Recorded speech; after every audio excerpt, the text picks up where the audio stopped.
All right. Good morning, everyone. Morning. Good morning. Call this meeting of the Tourist Development Council to order. It's June 14th at 9 a.m. If everyone could please silence your devices. And I have a county phone, I think that's in my purse, and I couldn't find it. So if it goes off, I'm going to apologize in advance. Okay. Invocation. Jackie, you want to do the honors? Yes, ma'am. Y'all join Cindy, me, would you like to please? do the pledge? Let's bow our heads. Heavenly Father, we come to you again. First of all, thank you that we're able to meet freely and openly and that we are still a free nation. We thank you, Father, for the decisions made here today. Let them benefit all. We know we can't please everybody, but we can do the right thing, and that's what we pray you guide us to do. We ask that you bless all our first responders here and overseas. Bring everybody home safe. And we ask a special prayer for Deputy Andy LaHara. Continue his healing and bring him out normal and happy and good again. We ask all these things, Father, and thank you for them in Jesus' precious name. Amen. Amen. I pledge allegiance to the flag of the United States of America and to the republic for which it stands, one nation, under God, indivisible, with liberty and justice for all. All right, roll call, please. All right. So present, we have Chair Holly Davis, Vice Chair Mike Ingalls, Dr. Paresh Desai, Councilmember Jackie Hefner, Mike Shoemaker, Michael Mankey, and Councilwoman Cindy Guy. So we do have a quorum. Thank you, sir. We have one change of order to the agenda that I know of. We'd like to take D2 before D1. Are there any other changes? So do you have the updated one? I have the old version. There's only two presentations on that agenda you're looking at. Yes, that's what we want. Because mine still had the research one that we had to move to next month. Okay, I'll so, move Yeah. approval with the switch from D1 and D2. Great. thank you. Second. Motion by Jackie Hepner, second by Cindy Guy. Any board discussion? All those in favor? Aye. Opposed? Motion carries unanimously. Okay, approval of agenda. And approval of minutes. Looking for a motion to approve the minutes from our May 10th meeting. So moved. Second. Motion by Cindy Guy, second by Jackie Hepner. Any board discussion? All those in favor? Aye. Opposed? Motion carries unanimously. Open to the public. Anyone wishing to address the board has 3 minutes unless you have a letter on file, and then there'll be 5. Step on up. I kind of wanted to address your monologue to me last time. Can you please give us your name for the record and where you live? Patty O'Connell, Floral City. Thank you. I kind of want to address your monologue to me. I don't care if you try to label me with homophobe, bigotry, whatever you can throw at me, I don't care. What I'm interested in is protecting children and not introducing any kind of sexual lifestyles to children that I feel is inappropriate. And your kind of attack on me didn't sit well with me. Like I said, I don't care what you think about me. And I think what you guys are doing is you're inviting activists, because the lesbians and gay people that I know do not think of themselves first as how they have sex. They think of themselves as a nurse, a mother, a father, an American. They don't go to magazines that say, hey, we want you here, and we have specialty for you to come here. I even saw in the outpost where you can sign up so that you can be even more friendly. They're not different than us. They're the same as us. We don't need to have a campaign for that particular sexual proclivity, just as we would not in the heterosexual world say, okay, all the BMS people come here, all the swingers, we want you here, all of this, that, and the other. And kids don't need to be introduced to this. And what you're doing is you're inviting activists, because you're getting people to look at themselves as how they have sex, not all the other attributes of being an American, a human being, etc. And I don't think that's the way to spend the taxpayers' money. And it does change areas. We lived in St. Johns County. No strip joints, no this, that. We had our business in Volusia County. When we go to Volusia County, the poor women are drugged out. They're walking on the streets when you go up International from US 1 to go to stores and et cetera. My husband even, we tried to intervene when someone was beating someone up and she wouldn't let us help her. She wouldn't call the cops. Bike Week was, one of the bikes week was started by the Chamber of Commerce.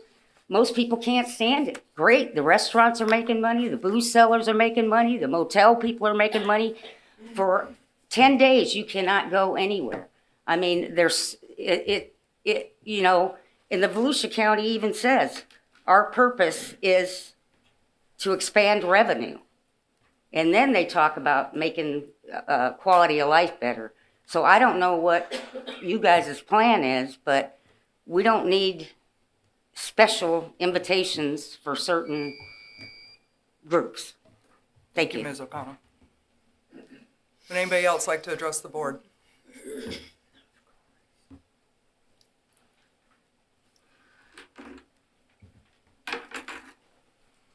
Good morning, TDC members. My name is John Labriola. I live in Inverness, and I was just reviewing the agenda this morning and the agenda package.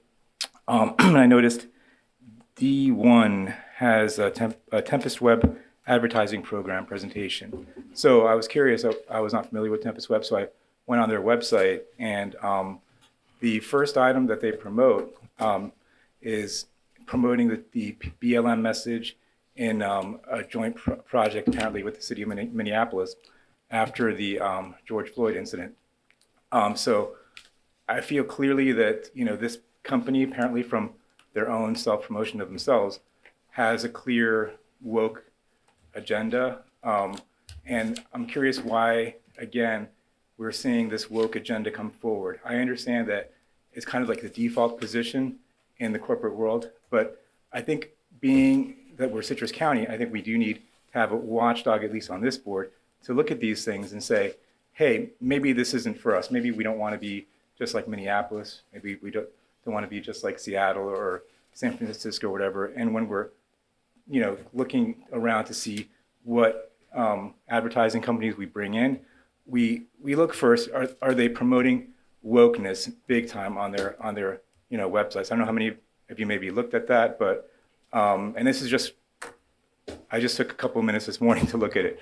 So I understand you all lead busy lives, but if you're sitting on this board, I would just ask you to take the extra time and really go through the entire agenda and back up, as I just took a minute to look at that right now. And so when that comes forward, please consider another company. And I do agree with the speaker before me as well, that, you know, we don't want to change who we are here.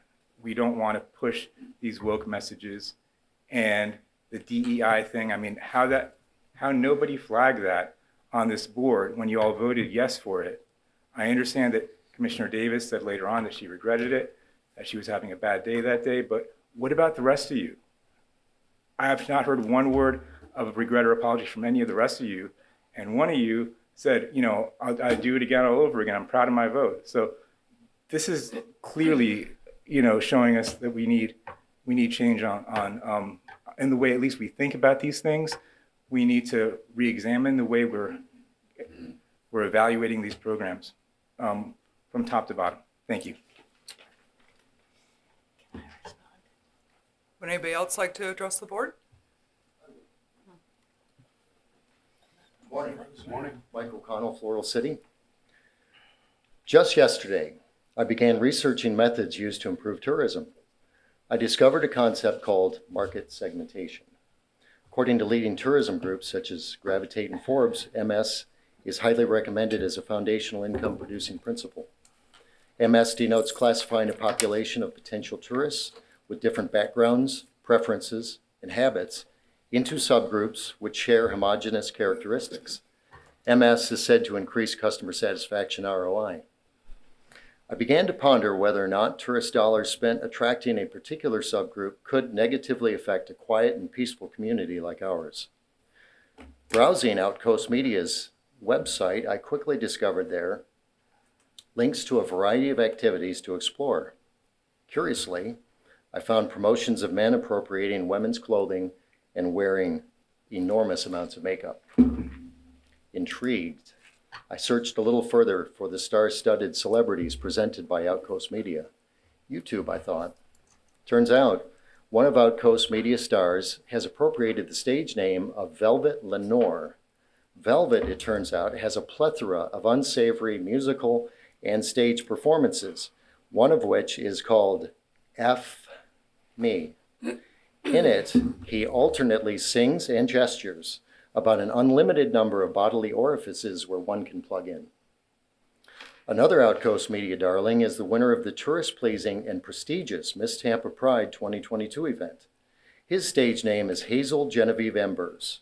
His videos demonstrate a penetrating and perhaps unparalleled athletic ability to hump and grind on a stage floor before excited patrons throwing tourist dollars at him, seemingly lacking the decorum that even my farm animals possess. Swirling down the vortex, two other Outcoast diva darlings proved utterly adept at the art of crowd stimulation as well, but both fell short of my capacity to recount their bizarre abilities in this limited space. This serpentine chronicle will close with a shocking photo of an unknown man's face buried in another person's groin, apparently making mouth-to-organ contact during an outdoor, public gay pride celebration. Here it is. I have previously identified to you some of the hazards involved in your association with Outcoast Media, a peddler of degenerate lifestyle choices that in no way enhances the Citrus County lifestyle experience. Desiring to increase awareness, a plan is afoot to create a photo slideshow and video presentation for a wider local audience, the purpose of which will be to pose the question, is Outcoast and their fringe ideology and the citizens of Citrus County, is it what they want? Thank you, folks. Would anybody else like to address the board? Okay, we'll close public comment. Board, anybody like to respond? I would. In the January vote, when this, was it Madden Media that brought this campaign forward to us? It was crickets for a while when we went to vote on that. Madden Media included people with disabilities, people of color, and then they wrapped it up in a rainbow bow. And I sat quiet, and when it came to the vote, I did not vote, which it wasn't a unanimous vote. I agree we should not be marketing to people based on their sexual preferences. I don't tout my degree, but I have a degree in marketing. I was the top of my class. I worked for a pharmaceutical sales company. I was top salesperson in the country. I targeted people based on money and what it could bring to my company and myself. I did not target doctors based on their sexual preference. I didn't target doctors based on their ethnicity. It was what I could do to bring money to my company. I think we should be targeting people that will bring money to our county. I think we should target people who are into nature and what we have to offer in Citrus County. I have nothing against gay and lesbian people. I've got plenty of friends that are gay and lesbian, but this is a business. And I really think that that's where our focus should be. And I put Madden Media on notice. If they do this to us again, I'm not going to be real happy about it. And that's where I stand on this. I think, as you mentioned, there's gay and lesbian people, and they're human just like us, but we should not be targeting people based on what they do behind closed doors. There, I've set the record straight, in my opinion. Anybody else? Anyone else?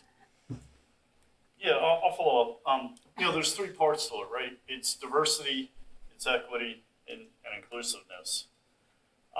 And as Cindy just said, it isn't just lifestyle preferences. It's disabilities. It's genetic things. It could be a whole host of things. any of us that have been in tourism for a while have had those special guests that for whatever reason really strike your heart. Just this week, some of my captains had disabled veterans out fishing. Is that DEI? Yes, it is. You don't think so? No, no, you cannot address us from the audience. Well- Thank you. It's equity and it's inclusiveness. It's diversifying what we offer. We accommodate people of different types and abilities, regardless of what it is. We have had guests that have Down syndrome, and the smile on their faces and their families' faces is truly moving. We have had guests do bucket list trips with us. And I think almost everybody that's in tourism has had those moments where you're breaking up afterwards. All right.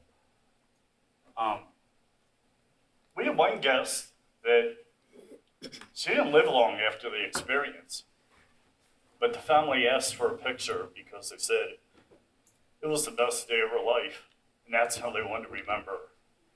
That's how I want Citrus County to be represented in everything we do. That we're welcoming to diversity. I don't care, where you come from, what you do. We treat everybody equally, and we're inclusive to everybody that wants to visit here. And that needs to be our message. I'm done. Beautifully said. Anyone else?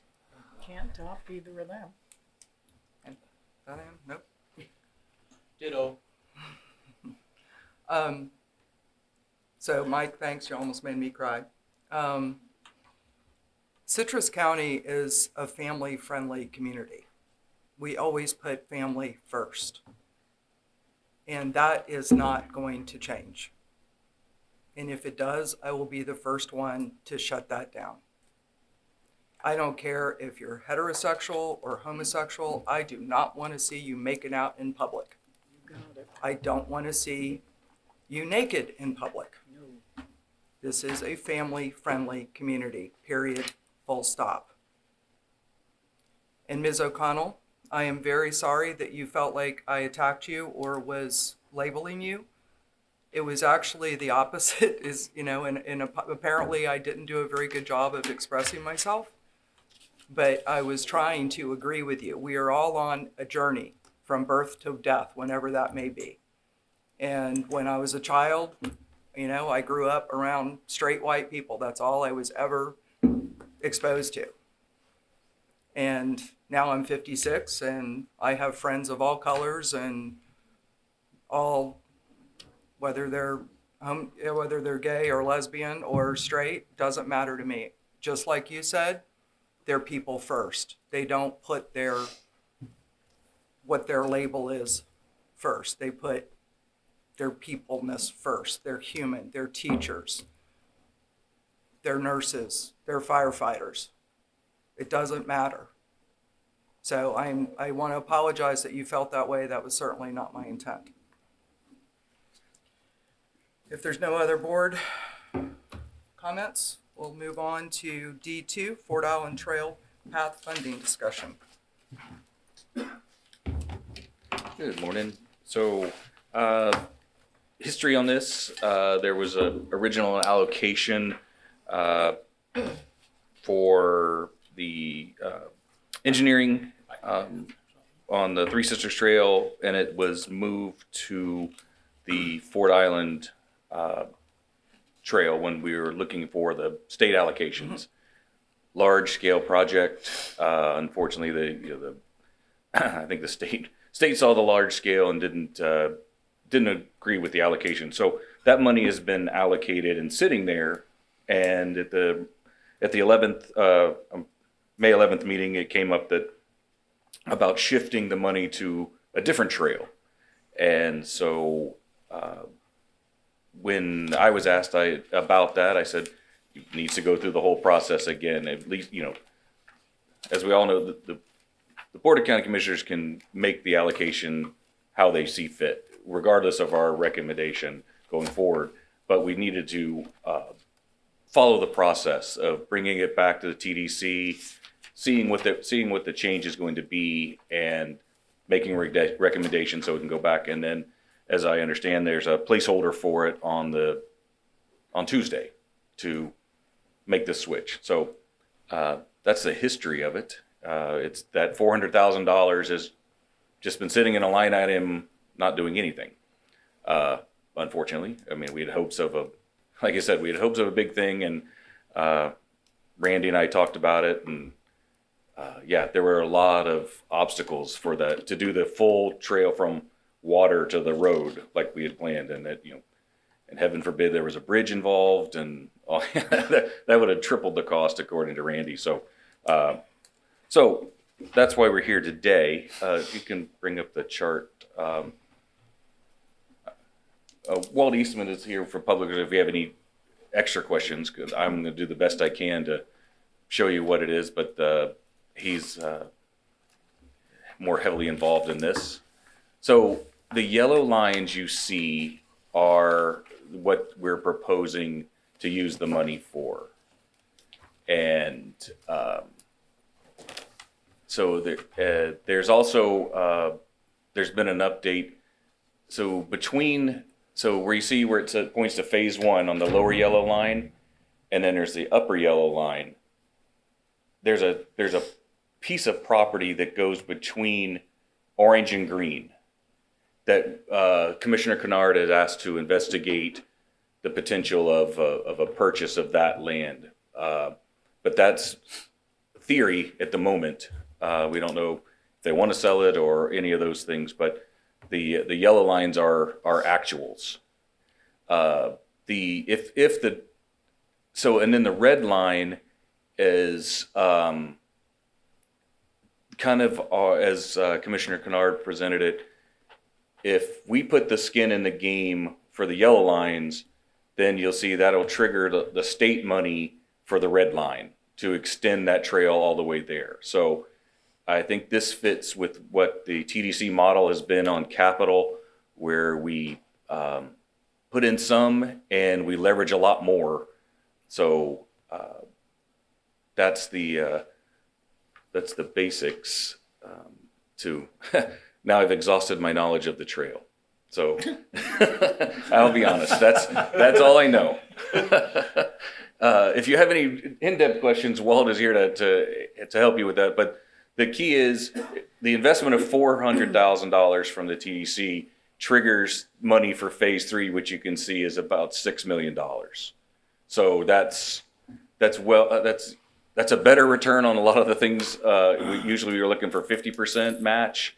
That's a significantly opportunity. And I think the I don't know, the similar thing would be the original money for Save Crystal River, where that helped them leverage more state money to start their project. It's a kind of a similar investment. But from my aspect, that $400,000 isn't doing anything at the moment. And here's something it can do that does improve the tourism product. So, John, I'm colorblind, so I'm sorry. Trouble. So, but shading differences. It looks like this would be the segment going from. It's There's two segments. Thank you. That's correct, right? Those two parts. Yes. Okay. Thank you.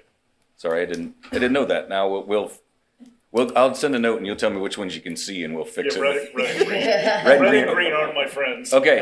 All right. Good. We'll figure it out for future displays. And the orange is actually looking gold, so I thought it was all yellow at first. So yeah. Yes.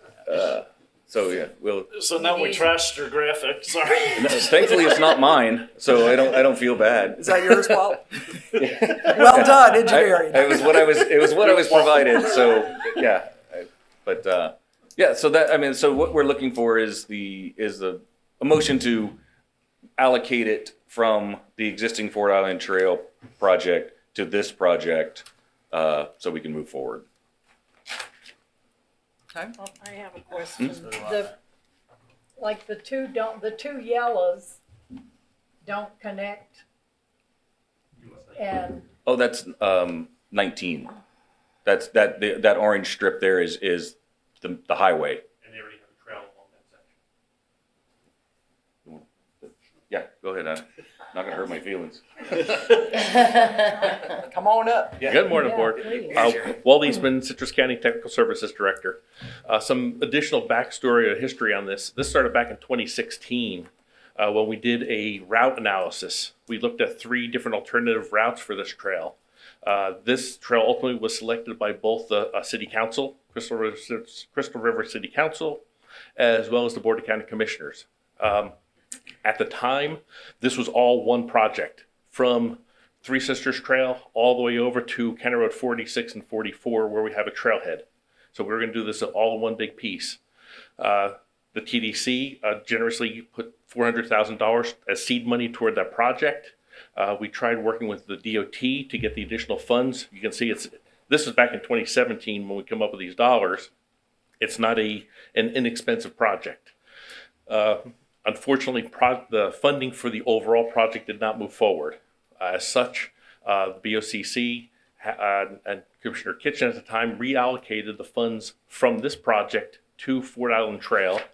We pursued trying to get state money for that project and was not successful in that. That was another very expensive project. So therefore, Commissioner Kennard is now trying to revitalize this project once again, but taking it in smaller bites. So this would be phase 1 of possibly several phases. So we would look to this board to reallocate the funds from the Fort Island Trail back to this project so that we can begin the first phase. And the first phase would go from Three Sisters Trail in Crystal River to US 19.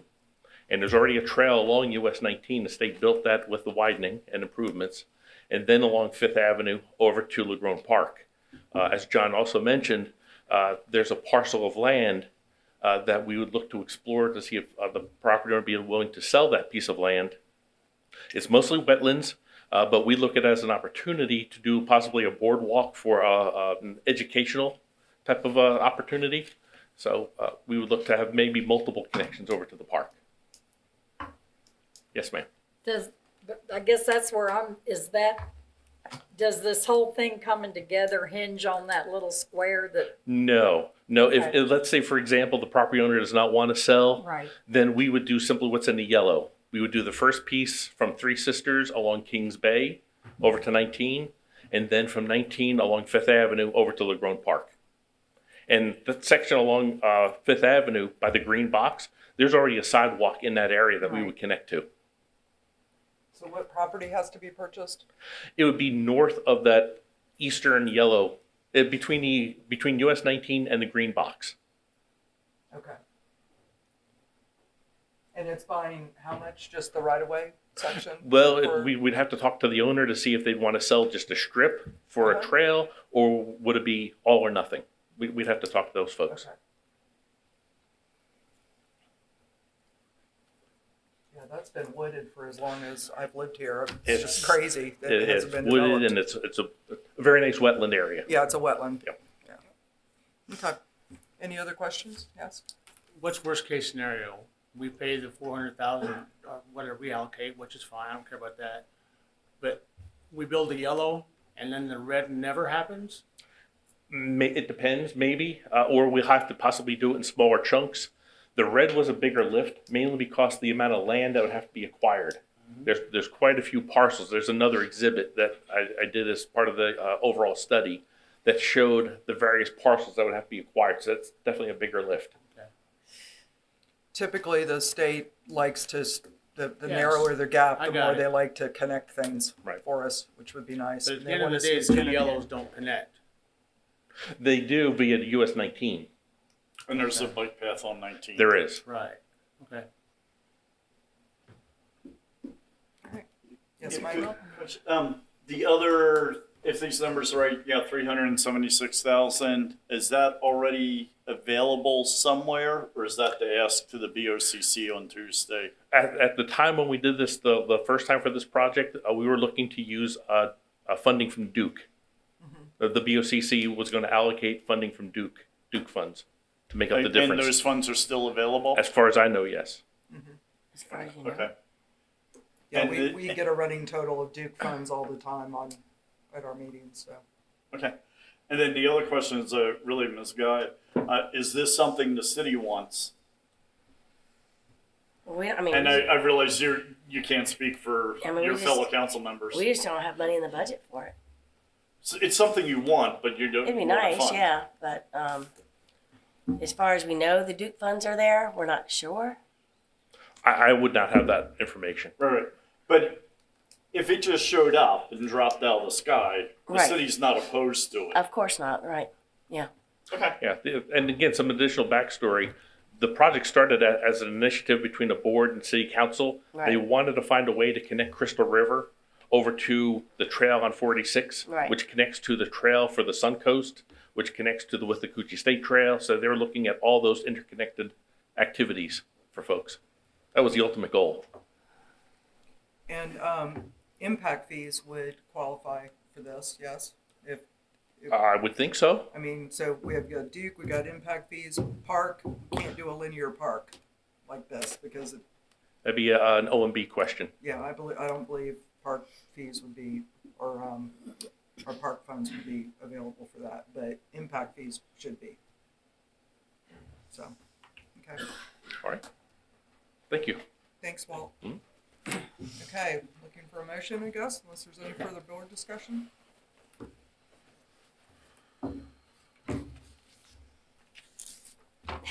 Oh, I was waiting for the duo. I'll make the motion that we reallocate the 400,000. I'll second it. First by Mike, second by Mike. Which makes it much easier for the notes. There you go. Just have to get the Engels last and names right. Shoemaker. Pardon? Just have to get the last names right. Yeah, right. Sorry, I had to make a funny there. Any further board discussion? All those in favor? Aye. Opposed? Motion carries unanimously. All right, Thanks, Walt. D1. Thank you. Thanks, Walt. All right.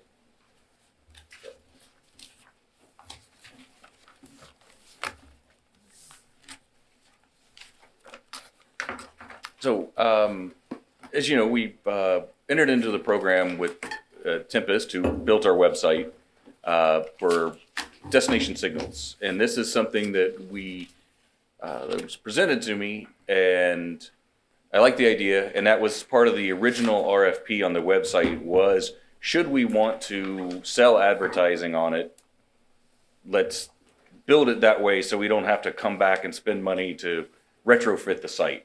So that was done. Now, this program, when I met with them, originally it's a revenue generator for the DMO.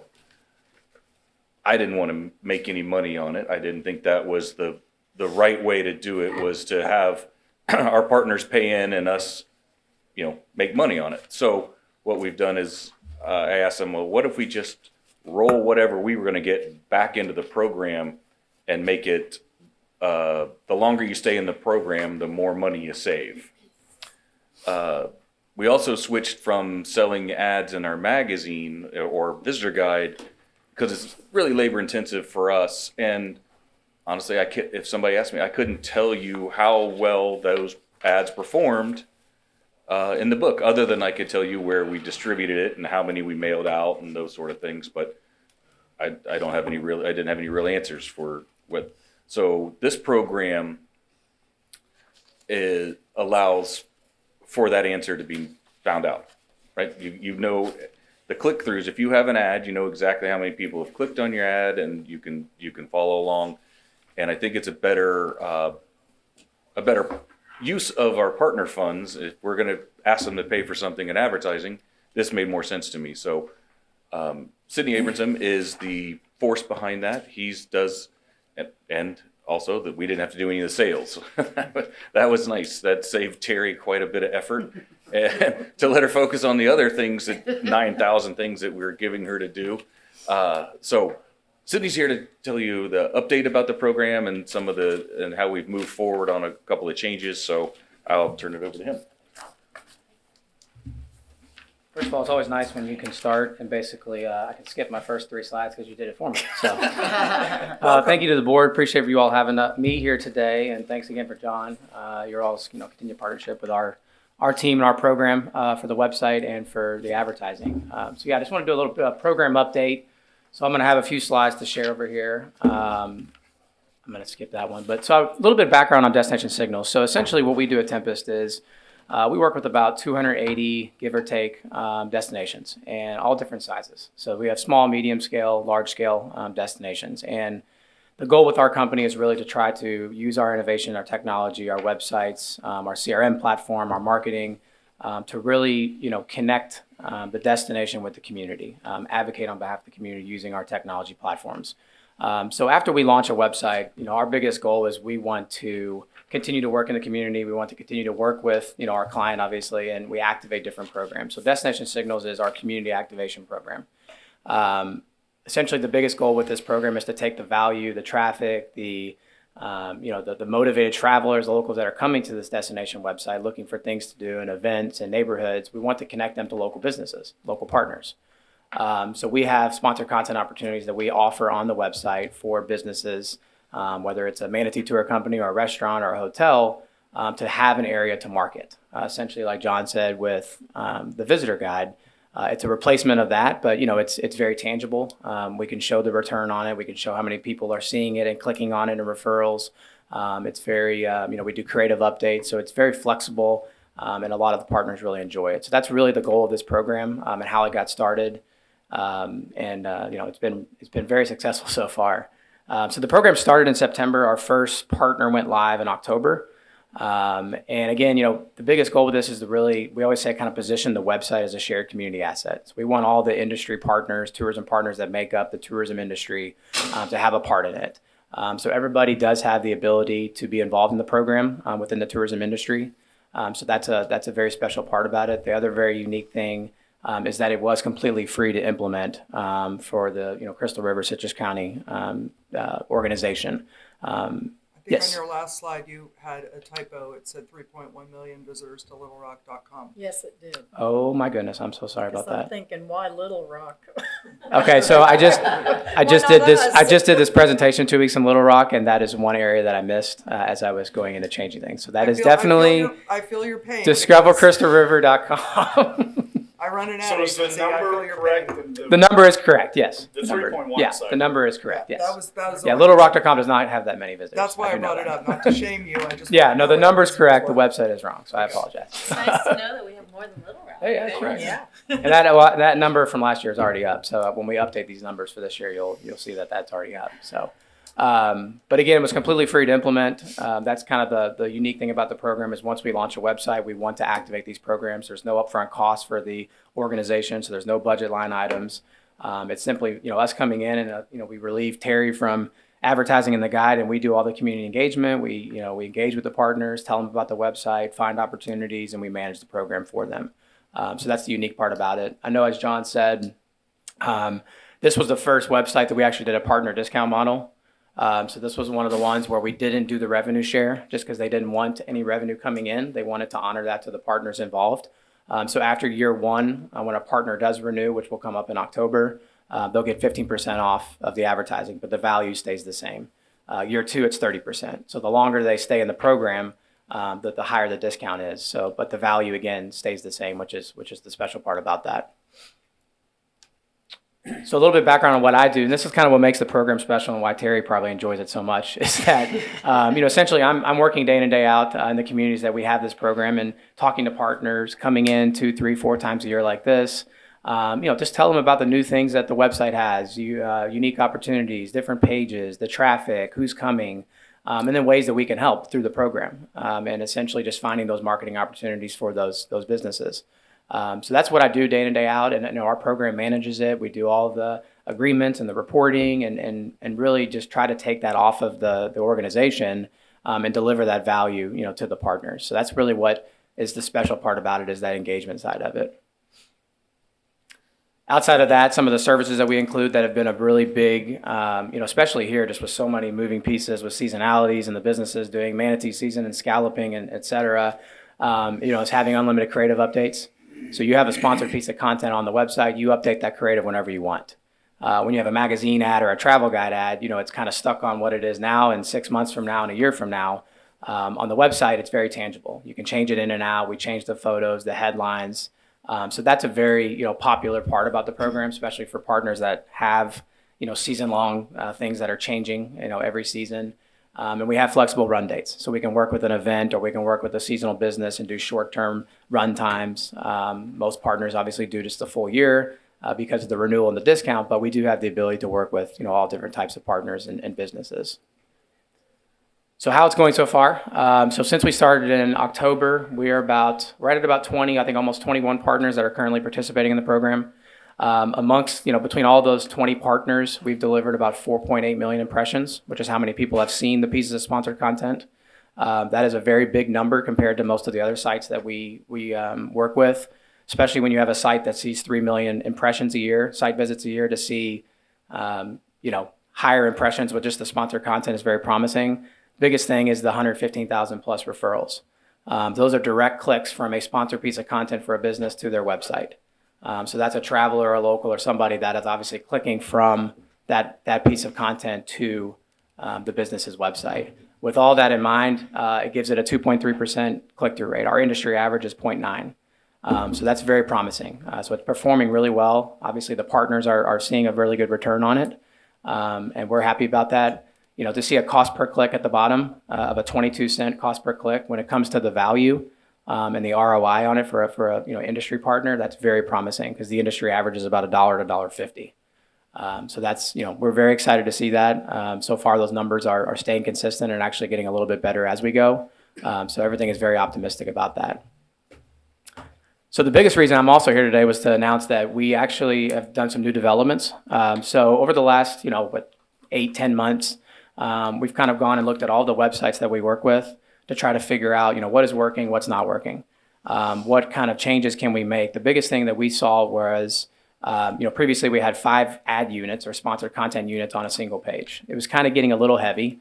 The biggest thing with our program is we want to protect the integrity of the website. We want the user to have a good experience. So the biggest change we made was move to a new model that has now 2 units. So when you're on the website, you'll see a unit that has 6 partners at the top. You'll see a unit in the middle, and everything else is content that Jody and John and the entire team are developing on their own day in and day out. That way, the integrity of the website stays, high level while we still have sponsored content opportunities. So that was the biggest change we made. We wanted to increase, relevance, and more importantly, we wanted to increase engagement because it's easier to now engage with these pieces of sponsored content. So we made that change on June 1. This is kind of a quick synopsis or a quick view here. As you can tell at the top there, that's our featured partner. So you have 6 partners that are sponsored. That's all content that John and his team work on. Then you have 3 other, boxes of sponsored content for businesses here. And then it goes right back to, content, events, things, local things that are going on, the blog, et cetera. So it's a really clean, easy experience. It's easy to navigate through, but it's easier to obviously engage with the sponsored content. And then on mobile, you can see, it's very clean. Everything's in one screen grab here. Those are all sponsored boxes. But it looks and feels like the website. It's not your banner ads. It's not your, text over ads that you would see on Google or Facebook or something like that. It's a very clean look, and that's the goal of the program. Same thing with those boxes. So with that, I pulled the stats. Basically all we have is the first 7 days of June, what I could pull before this. But just looking at the first 7 days, compared to the old model in May to the new model in June. As you can see, overall impressions are already up 40-something thousand. Total referrals are already up well over 1,000 total clicks. So more engagement, and the engagement rate, click-through rate is also up. So that obviously is saying that this change that we made, and we've made this with all of our other websites, is working. The local tourism partners are obviously seeing the better engagement. So everything is very optimistic, and we're very excited to keep working with it and keep meeting with other partners and figuring out who all is interested and how they can benefit. And that's all I got. So I thank you all very much. Thank you, Sydney. Do you have any questions? Yeah, board, any questions? Yes, ma'am. How do you find the partners, or do they find you? I'm not clear on how. Yeah. I'm not a web kind of person, so I don't know how they all come together. How do you do it? Yeah, so essentially we work with John and his team on their partner database. So we have access to, the list of partners and those, tourism partners, the restaurants, the attractions, et cetera. And we work with them on, partners that obviously previously advertised in the guide, and we want to make sure that we can, get them on digitally, or just any partners that we think would benefit. I just reach out and introduce myself and talk about our partnership and set up a time to talk. Or if I'm coming in town, I'll go out to the business and meet with them and explore their business and all that fun stuff. So it's Our kind of partner multiple. database, I sent out a mass email to everybody that was in it, and we try to keep it as up to date as possible. Mm-hmm. Whenever a new business comes around, we go, we talk to them, we throw it in there. And so I sent out an email to all the partners in our database, letting them know that we were making the switch from the print ads to the digital ads, and giving them Sydney's contact information to reach out if they wanted to. And now, as new partners or relationships come online, or say, like the Cove, they've recently opened another vacation rental, so they're doing a lot more with marketing lately than they have in the past. So when we get a new partner or we see a new partner initiative, then I will see if they can meet with Sydney either over Zoom or Sydney's meeting with the Cove later today, I believe. So things like that, just offering them the opportunity as much as they can. If they want it, they'll jump at it. So basically, we supply the new, or somebody coming on new. I guess I'm trying to figure how new people find Tempest and get in, or do they come to the TDC first? It's available on our website as well. If you look under partners there on the website, like destination partners, is that what it's?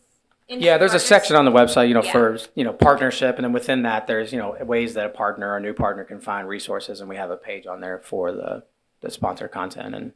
And we have a link to it from our website. Yeah, so- it's on our website. If you search industry partners, Okay. it'll be on there. And then if they reach out to us, I mean, that's exactly what we do is throw them over to Sydney so that he Yeah. can discuss the different options and see what works best for them.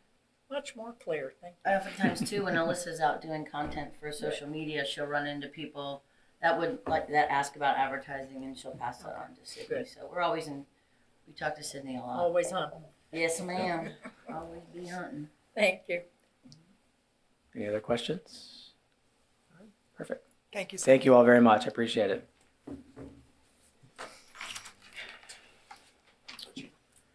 Dun, dun, dun, dun.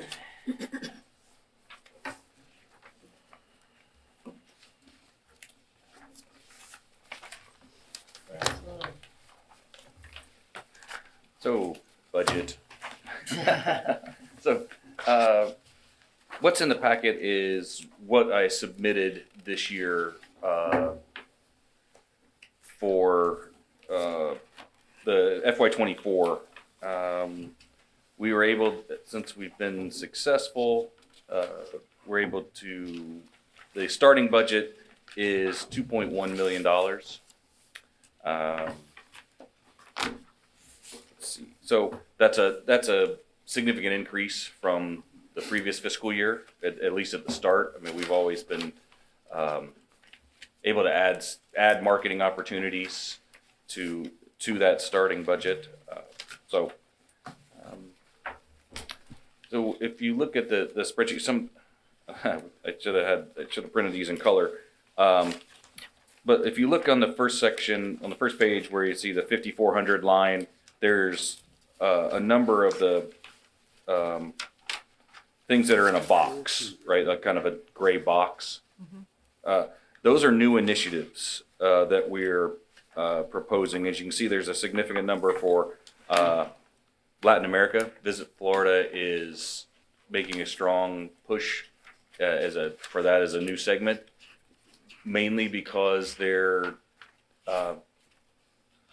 things that they do when they get here are much different. Previously, especially for Brazilians, they went to the big cities, they shopped, and they went home. Well, I think they've done all that, and now they're following the model of some of our other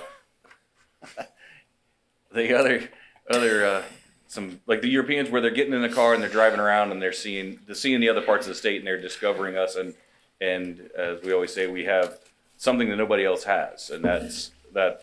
So when Terry and I were at IPW, we had numerous meetings with both media and trade from Latin American tour companies and journalists. So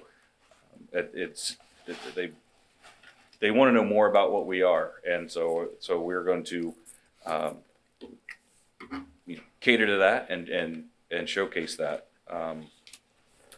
Let's see, other thing. So at the very top, there's some notations on the side. Those are things that I moved around in order to do, like the casual labor and boat ramp is scallop season.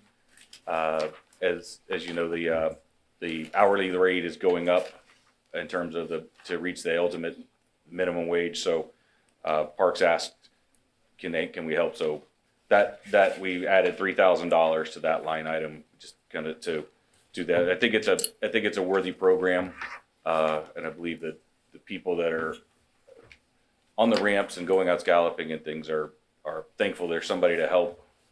In some ways, keep the craziness down as best they can. But it is a busy time on the ramps. Let's see, if you go down, most of these other ones are fairly boilerplate until you get to 54809, the trade show promotion. That's again where you see the block of all the Visit Florida shows. Those are also more like lottery programs. We put a bid in to go, but we may not get selected. So that's also why there's that box to show that we're hopeful that we get selected for all those, but we may not. It just depends. So far, we've been very lucky. Visit Florida they do like to include us because we are something very different than all the other properties. You know, either beaches or large cities. It gives them a nice mix. The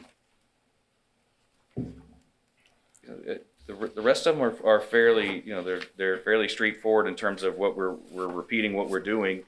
We'll bounce back to John? Yes. The magazine is still on there? I thought we were getting rid of that.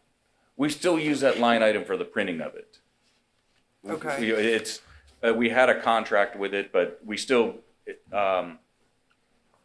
I thought we were getting out of the magazine business altogether. No, we're going to produce it. We're just not Okay. selling ads. It's more of an inspiration guide, Jody. The small pocket. Yeah, we're gonna. size one. We have Okay. the bids, and we're going to print it Okay. again. And That's right.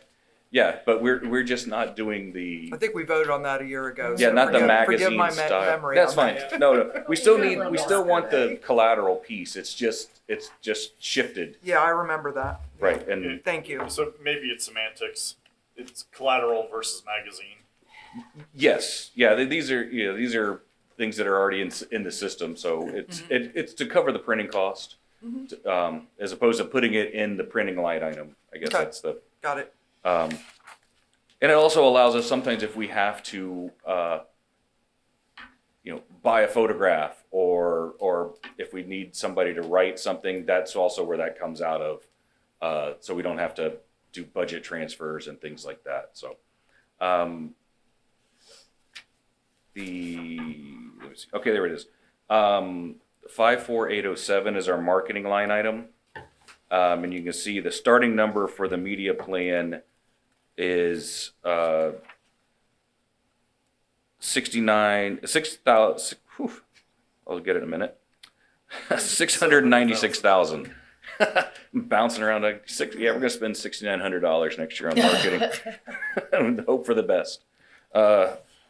So in there you also see the Visit Florida travel agent training. That is where Terry works on that, and then it gets turned into multiple languages, and it gets right in front of the travel agents. And we had some discussion about whether that's the best one to move forward with, right? Yeah. Or so we're They're going all to do. about relevant, Right. relatively the same price. Yeah, there'll be some level of travel agent training. We're just seeing what's going to be the most effective. But at the time, I had to submit this in March. That's what we were going to do. But subsequently, we met with Gosh, our UK PR firm, and they provided an alternative that may be more effective, both on cost and the delivery of the information. So, but the bottom line is we're doing some specific international travel agent training. The fishing show is that we're still working. It says TBD, but I spoke with the Captain Murphy. We're going to redo the Florida Insider Fishing Report.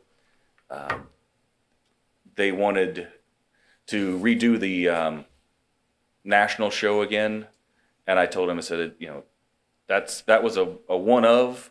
We can look at it for the 25 budget, is what I said. I think he's going to I suggested they make a presentation in February about that as we're leading into the new budget for that year. But, I didn't want to commit a sixth of our budget to those shows this year. I thought there were other opportunities that would be more effective. And in that vein, the agency RFP is on the street. So, I really wanted it to be done by now, more or less, but that didn't happen. So thinking that those that were here when we signed up, when we switched from Evoke to Madden last time, we did it in the middle of summer, and that gave Madden the chance to do the media plan going for the next year. I was trying to do the same thing, so if there was a change in an agency, the new agency would have enough time to redo things. So I don't know if that's going to, I don't know if it's going to happen, because I think the opening of the information is the end of July. So it's, I think it's due the 6th of July, and then all the tallies and everything and all the procedures through purchasing wrap up at the end. So it's a little tighter schedule than I wanted. I really didn't want to do it at all, honestly. RFPs are a grind, and I would have liked it, but we exhausted our amount of contracts, so we needed to do it. But I spoke to some. There is some interest from other vendors, so that I didn't think would be interested. So I'll be excited to see who actually follows through with submittals.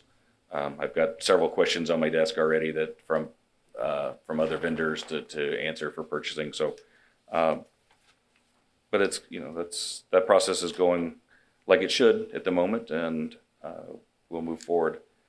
I think that's, like I said, really the biggest things are our efforts with Visit Florida on the different sales missions, and the increase in our starting line for media plan. I think last year we started at 533.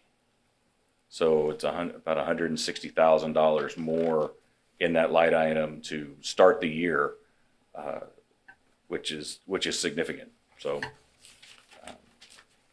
Fishing shows more than just Florida Insider, or what are you doing with real and local? So that's all in the plan. I should have rolled that into the media plan, because we roll it into the media plan, the fishing show. But we're still planning we're still looking at Mike Anderson. On the 20th, I have CA show for the end of the fiscal year, and the plan is that that's part of the new media plan, because it's different. It's not another fishing show. It's like we said, it's capitalizing on him talking to some really cool people that he knows, and we would be the lead in. We bounce him around all over the county, and it's like to highlight the county and the extra eyes on it, because he's talking to Shaw Grigsby, who's Hall of Fame bass fisherman, or all these people that he knows and can get on the show. So I think one of the ones he sent that raised my eye was Frank Viola, as a baseball nut. I mean, he was he was one of the guys I followed as I was growing up, and with the Twins and everything. Because growing up, the Twins used to have the AA team in Orlando, so I saw all those guys coming through. All the ones that ended up being on the Twins, and when they won the World Series and things like that, they all came through Orlando. So that was a neat thing. And then they tore that stadium down because it was a dump. But I digress. And is this the year we get the awards banquet for? Yes, that's in there under. Yeah, the first one, 25 for that this year. So this year meaning next year? The 23, yes. 24. 23, 24. This is 22, 23. Correct. And the banquet's usually in October, which means it would be the first of next fiscal year. But is it this next fiscal year or next? No, it's this fiscal year. This is the end of the contract. That's why there's 25 in it this year. So I'll go verify, but I believe I believe we're at the end of it. I think it's our turn I think it's 23. I have to double check. Like in 4 months. Like in 4 months. Right.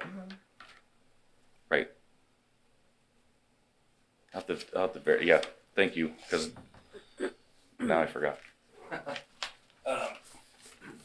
It's difficult when you run fiscals versus calendar. Yeah, and especially when that one just crosses a line barely. Right. The 7th, it's in October 7th this year. Yeah. I don't think it's here. I don't think it is either, John. I think they skipped. They had to skip a It's in Punta year Gorda for sure. addition I think it's- because I think- of COVID, and then there was another Right. issue another year. Right. So I'm I pretty sure think it's we're in on Punta 2 Gorda years this year. behind. Yeah. Yeah, I think, yeah. But if this is paying for it to be next year, This is, which is not in the year, but it is. Right, right. I'll figure that out. But yeah, I think that's why it's in this budget, is that it is Right, to pay the, for when it delivers. right. We That's earn it in that the fiscal extra year, thing. and the delivery of the product is. Yeah, the extra marketing, and I will coach them on the invoice. Yeah, I think that's it on that. I mean, really. We are looking at. We'll bounce around here for a second. Back to the professional services at the very beginning. We are looking to contract with a Latin American PR firm to help us, like we did initially with Gosh, and we spoke with the group that works with Visit Florida, and they were open to like that, with the idea that we, just like Gosh, we'd expand into more as it goes on if the market shows that it's really promising. And then you'll see there's a Rockport Analytics line. I'm at the very beginning, 53,100 in the professional service. It's at the very beginning of the charts. Okay. So that's where They're on in the packet. The packet. it's on the back of the agenda of the agenda memo. Is where it's, Page 23. yeah. Okay. Oh yeah, there's a bottom. I should have done that. I keep forgetting about the back pages. Yeah. So there you can see we added a little bit of money to Gosh and Lieb, and there's a lot. But Rockport Analytics is a program that Visit Florida sponsored, and it's hard numbers. It's visitor data, it's visitor spend, all that. It's the one where we get with research. Research data is kind of the feelings. This is just numbers, and I think having that as an augment to that is going to be very helpful as we move forward. Because whether Madden wins again and uses their platform, or somebody else wins the bid, and there's several other kind of data platforms, we would be able to put those numbers in there to get a better idea of the true economic impact for visitors. So I thought at that price point, I thought it would be a very handy piece of information. So that's a difference on that. But that's summary. I mean, it's in the system. I'm waiting to hear back from budget when they just arbitrarily make changes, even though I've asked them not to. We'll see. But so the positives are more marketing money, more overall budget, and we're looking to go into new markets with the Latin America. So I'm claiming, can't remember. Yeah. On the maybe it's presented the media budget. Have we seen any draft of what the detail on that is? no, because it's that's with the RFP. So unfortunately. So I don't know. Spend $700,000 on something. There will be. I will say. No, I'm just joking. I will say that I will say there is a media plan coming, and I just don't know who's going to provide it to us yet. That's why I'd hoped to have this all wrapped up by now, so we could plan for that meeting. But it's, I love that we have more money in there. I think it's yeah, great. yeah. Just curious where it's going towards. Yeah, so am I a little bit. I mean, Have we let you we can down go. yet? We can go. You can I figure. trust. I just trust and verify. 67% digital. I mean, you can. That's where we've Trust and been. verify. Yeah, but there and certainly there'll be. I think the PR component. I think has been very successful, and so conveyed that we like that portion. So Full I think, confidence. Just yeah, I know. I would love to say that next month I would have that for you, but I can't yet. Yeah, because well, I'll be wrong. I definitely will be wrong about that one. But so that being said, I guess yes. Back to, is Rockport Analytics the one that like tracked the sales? Or I know we had last year, they reported somebody that we had like 120 or 150 that was something that other program.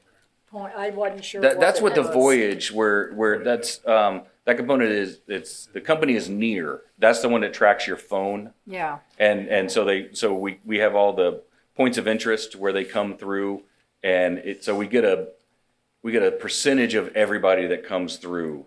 That's what they actually are measuring.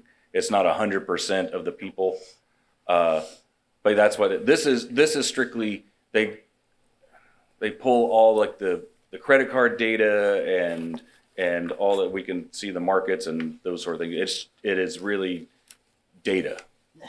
No feelings like what did you want to do? Where did you go? This is just how much did each segment pay, into the community. So it's, I think it's going to be a helpful piece to go along with what research data is providing for us. yeah, because that was a little off last year when we had like 2,500 people in downtown and restaurants sold out of food and beer, and they showed 100 people made a Right. purchase in Inverness. It's about 3% of all the traffic. So you get an idea, but we can get an idea of what are popular spots. I mean, I don't know that there's, I don't know that any of those systems show you 100% Right. of the visitation, but it gives you an idea of a traffic pattern. What's the most dreaded calculus class is statistics. I did not do well in statistics. Only- I know. I remember We're that. just a 'cause little I- skewed, and our people were a little, yeah, it's it looked like nobody came to the town, and we had a music event, and it was packed. So Yeah. I just wonder if it's money well spent having them say, well, you have hardly anything when we had a lot. Maybe. There are other factors that we're able to glean from that to help us target our marketing as well. It's a sample. But this Yeah. new thing is going to show you some really Okay. hard data. Yeah, it's just Okay. it's strictly the spends. It's not about where they went or anything. It's just how much money and all the and sales tax and all those sort of things. So I thought it was like at this level I thought it was a good investment. And if we don't like it, it's it's not we're not stuck for And multiple this is the years. Rockport. Correct. Yes. It's Okay. it's through Visit Florida. We got a deal, and I thought it would be very handy. Worth a shot. Yes. Yeah, I guess it's a bigger. So we were going to have research data present this week. Generally I don't include their information in the agenda item. Well, legal wanted to see it this time, so we bumped them to July. I guess since the question is, that contract's going to end at the end of this fiscal year. So since they're not here, we can talk about them. Are you happy with what they're doing? Do you it's good information. They've been, there are other things. I don't know that they would be at the same cost point if we went to some of the other economic companies that do these kind of research things. But I guess the question is, what do you want to see? Do you like that? Do you like seeing that they said, during this period, more people went to see the manatees and those kind of things? Do you think that's helpful, or is it more just the numbers? That's a question. Anyone? I think where people went is a marketing aid for all of us. If you put on an event but you need accurate numbers, not a light percentage, I guess that just was really skewed, and it's hard to base anything when you look at those kind of numbers. So I like the idea of hard numbers where you had X amount here, X amount there, X amount there, and then when you put it all together, it's all of us. But that's where I'm at. Yeah, I mean, I think to a point we know why people are coming to the community. Oh yeah. I mean, that's a big part of what they do, and so there might be. I mean, they give us some of the things they give us, the average night stay and cost and things like that.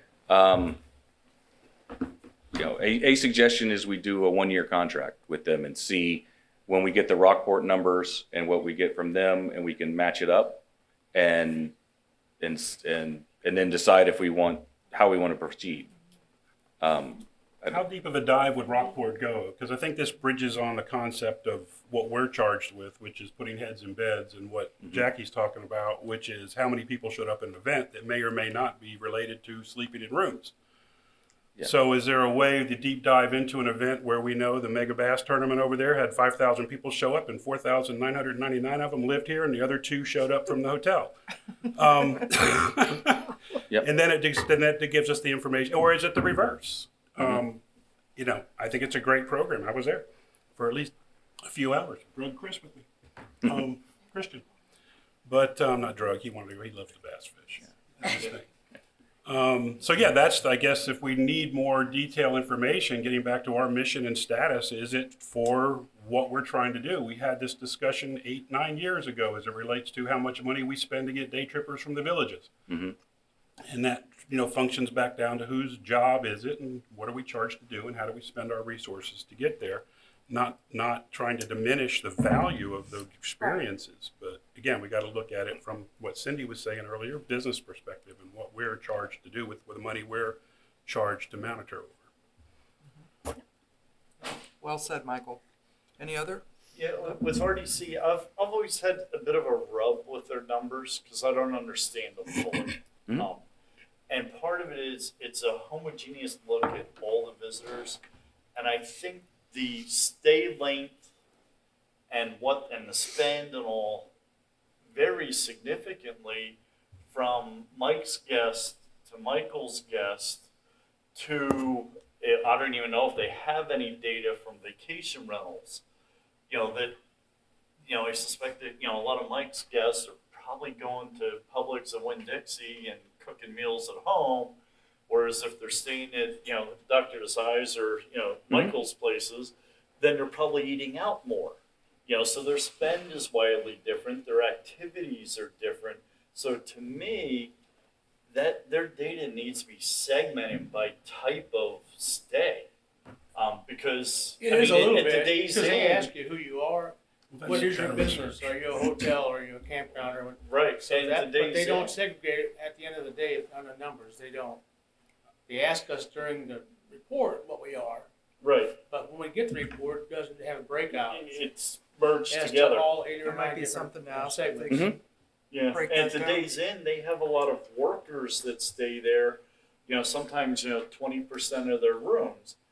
Their stay length is a month. That's going to skew all the weekend visitors significantly, and their spend is going to be completely different. So seeing a composite number to me doesn't mean anything. And I guess it's my stats and math background that I want to see the pieces because then I can understand where it came from. Seeing an average doesn't tell me anything. I mean, I think Well, within reason. Then you didn't listen in class. Yeah. I think having the visitation number of the estimated overnight visitors plus the day trip, so we get a ballpark of how many people we think came through the community. I think having that is valuable, at least in terms of when making a presentation. But I don't know. That's the question. And I've been thinking about it for a while. Is like the sentiment side of those things, of like where they're going, what are they doing, and I don't know. I guess that's the question: is what do we really want to measure on those type of things? So Now, this discussion actually brings that up 1,000%. I mean, I would love to know all the events, the Strawberry Festival, the Blueberry, everything, the fishing tournaments, but I don't think any of the reporting mechanisms we've engaged would give us that kind of detail. Is it something this board would want to investigate, or is it a partnership scenario with cities and chambers that, in local business community activities? Because it always gets back to that line between what our task is as a board for the tourist development dollars versus what the business communities within the communities want to do. And it seems like, we have done a great job, sometimes not to people's happiness, which is always frustrating to me. But at the same time, what ownership do they take in figuring out what's coming in and how they fund it and and if it's a partnership, it's a partnership. Because again, where we go from there, is it a county issue? Are there funds and monies in that aspect to understand where we're going from, where we're going to, how we get there? So I think it's great information. Love to have it. Love to know for sure. Then we wouldn't have to have these. We brought 5,000 people into town, but we don't know where they stayed, what they did, or how they did it. But whose job is it to figure that out? Is it another dimension of data research that could spend more time somewhere else interviewing more people? Because we know what they do when they come, but we don't know if they slept here necessarily. And then to Mike's point, we've always had the issue of how much of our collection actually comes from short-term housing rentals, how much of it comes from RV rentals. I mean, we've kind of got a loose figure, I think. We know how much comes from the hotels pretty well, and that's about a third, right? So the other 2/3 comes from the other 2/3, but what part of the 2/3? Is it leaning towards RV? Is it leaning towards short-term housing rentals? We don't know. And again, to your point, we don't know, to Mike Engel's point, they may cook more at his place and eat out more at mine, but what are they doing in the housing, which we would assume would be to cook more and spend more money on Publix versus at Jimmy's at Seafood Center? Can we track that through the phone data? that's what I was thinking. Is I will ask them about. Make sure the points of interest. Make sure like that for sure the Floral City Park is a point of interest, so that when people enter that zone, it catches them, and then we'll know for the Strawberry Festival. Same thing. We already have downtown Crystal River and downtown Inverness. We have those areas already as points of interest. It's just a matter of pulling that data during that time frame to at least get a snapshot. And I don't think, like I said, I think the other big company out there that does things like this is Zartico, and they work with Tampa Bay, and they made a presentation at the marketing summit about the value of the Taylor Swift concert. How it was close to like a Super Bowl because of all the people that came for that. I mean, it was very similar. One of the things about that platform is it doesn't track the media. So we would have to have another component to like what Madden does with Voyage, where they track so we get the return on advertising spend, those kind of things. As I understand it, Zartico doesn't do anything with the media side. So, but like I said, I will get with Ruben Batista is the data person in charge of the system for Madden, and ask about those things. And to your point about the thing, I will dive into the Department of Revenue I know there's tax categories that exist for that, the breakouts for things. And I don't know if our agreement with them allows us to get that sort of empirical level. But I mean, there are tax codes for, the hotel is different than at a campground and different than a vacation rental, as I understand it. So I'll go down that rabbit hole and find somebody that can help me. We've tried that before. Yeah, I know it's tough, but but they do exist, and it's just finding the right person that can spit out that data to that level and make sure we have the correct agreement with the state to find that out. Well, and that's one of the reasons a couple other counties have gone to the self-collection, so they have that data directly. Right. But then there's the cost involved in the There's a administration. cost, but if we're paying Yeah. somebody else to try and collect it, Right. we have a cost. Right. So is that extra information worth Worth the it. cost? Well, yeah, currently the state collects it collects the tax for us, so it's just a matter of, do we have the right piece of paper that says they'll give us at least that breakdown? I mean, I know they're not gonna tell me, Exactly who. what your property chipped in or what Dr. Desai's property's chipped in, but if I can get the categories, then it goes to Mike's, we can see who, the theory is that because we have twice as many RV slots as we do hotel rooms, which that's changing a little bit, but it's, that's just a thought, that there's a lot of value from the RV parks. But like I said, it's a little bit unknown. But that's all based on occupancy. Right. But I mean, if they were, like, I get the empirical number from the Department of Revenue site every month about all the taxes. That's what I provide on your spreadsheet. If they could send me one more dive down each month of, these three tax lines, then we'd have we could see, like, oh yeah, look, during the summer, vacation rentals go crazy, and Winter, it's hotel room. or RV parks, we can see the season, we can verify the seasonality, I guess, is what. So I will knock on all the doors. And that could And help in I'm the not marketing trying to campaign, too. overcomplicate. No. It's my way of viewing Yeah. things. I see Tourist Development Council, and then I see tourists come to town and spend money, Mhm. and some stay, some leave, but Right. I still count them as tourists. And I Yeah. think generally people are only counting if they stay, so it's, No, it's important. No, it's an Oh, I economic. That's where we get our Yeah, that's But the then economic the- impact of all of it. Obviously, the overnights, as we saw from the charts and everything, they're worth more, right. but there's still great value in the day tripper because they know, okay, I'm not spending $120 on a room, so I'll spend more money buying trinkets or helping out our local businesses. So it's all valuable. It's I guess the day stuff is just harder to track is the issue because there's no real, right, because they're in and out. yeah. But they are of value, and so the chart that I presented to the county commission in May, that's 30 or 40 million of the overall direct impact. I think it was that much is day trip. So I mean, it's like last year's, the 22 number was $302 million overall direct dollars to the community. So. Am I correct in understanding that with Rockport, the credit card information, we'll get a monthly report, so we'll be able to see activity on a weekend where there's an event, right? And we'll be able to see I think the zip codes where those cards that spent money were from. So that's That'll gonna make it a lot give more us a little clear. bit Yeah. more of a Yeah. Yeah. How an much is understanding. Rockport? Pardon me? How much is Rockport? $8,500. 8,500.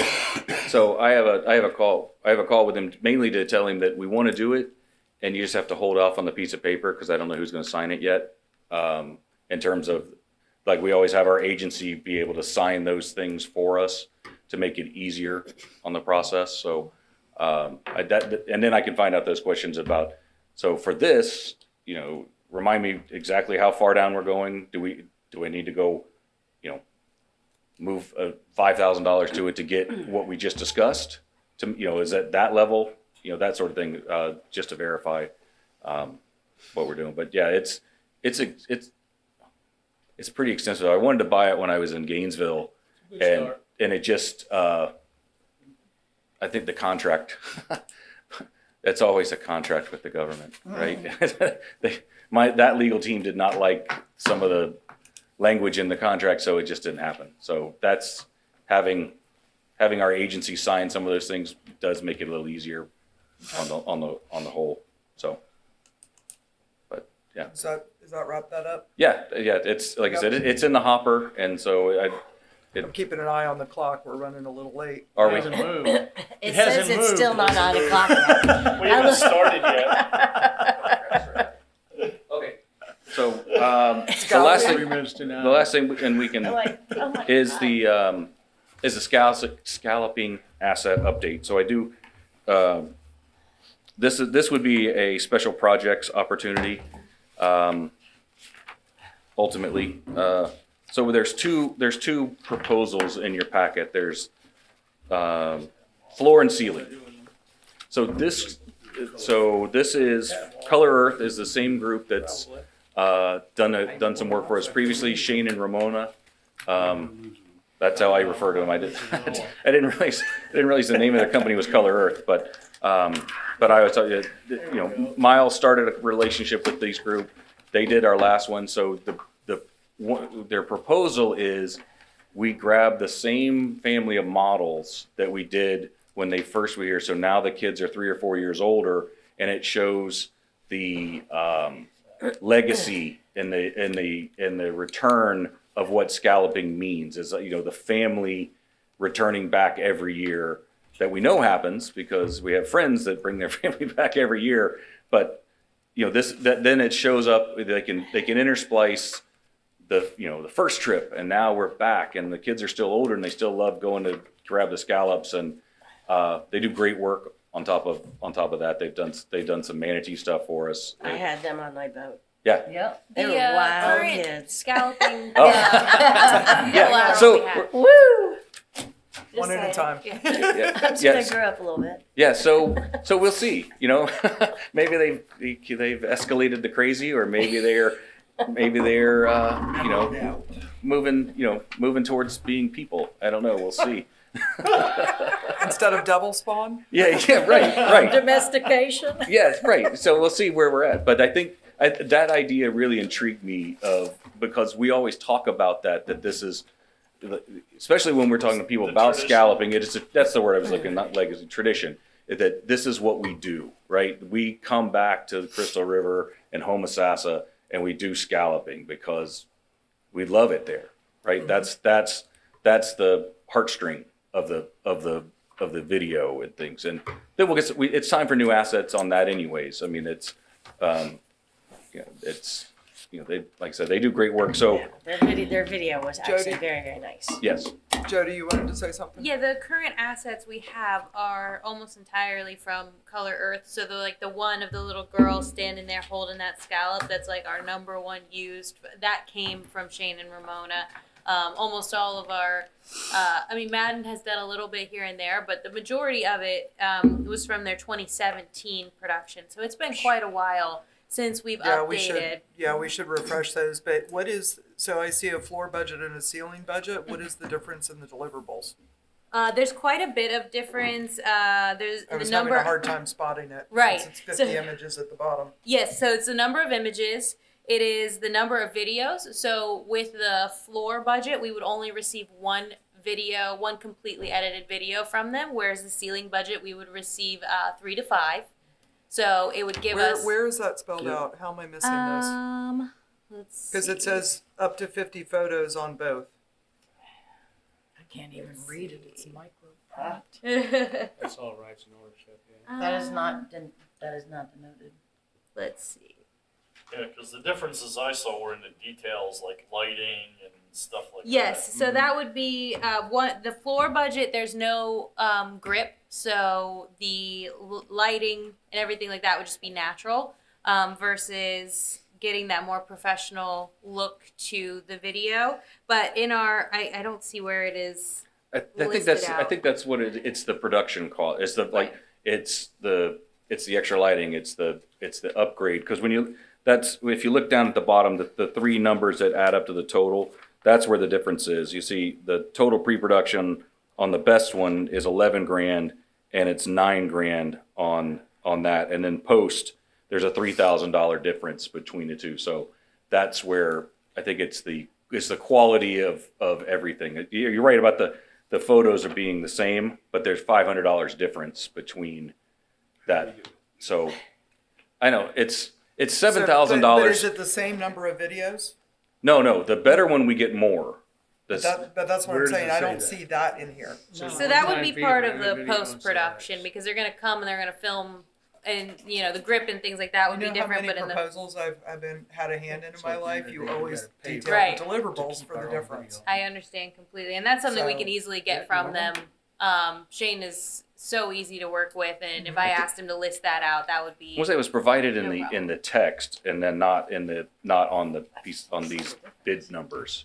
When he sent the email that attached with it, that's where he delineated the difference. But Still should be in here.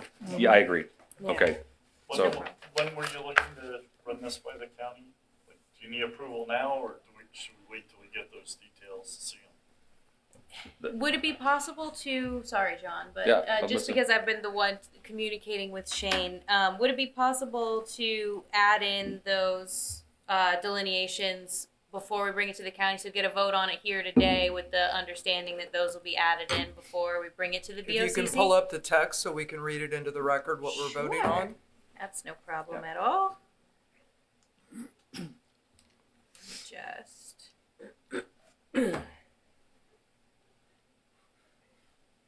The only reason why I push for now is because they would like to come Labor Day weekend, and one, I'd really like to get their rooms booked because that'll be very busy, and then two, they have other propositions in that time frame, so they would like.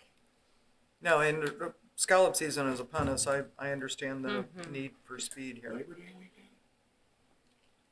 Is it Memorial Day? Sorry. No, already Memorial have Day's Memorial passed. Day. Yeah, so Labor Day, September is when they'd like to come.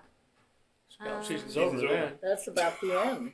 Right, so they would be coming right before September. Yeah. 1st. Yeah, but that was part of our conversation with them too, is continuing the pushing, because the initial month, we're seeing sold out, especially on the weekends. So Brittany and I especially have continued the effort to try and push for the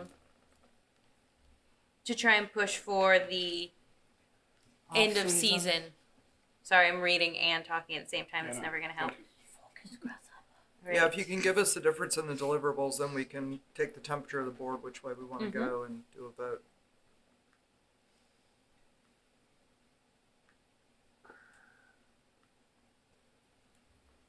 So his original proposal was for a 3 to 5 minute short form video, which we requested that he change to 3 1-minute videos rather than, so instead of 1 long video, 3 different segmented videos. So that we way, would be, so for the floor budget, we'd be getting 3 1 for minute the ceiling budget. Okay, sorry, ceiling would be 3 1-minute videos. 1 minute videos.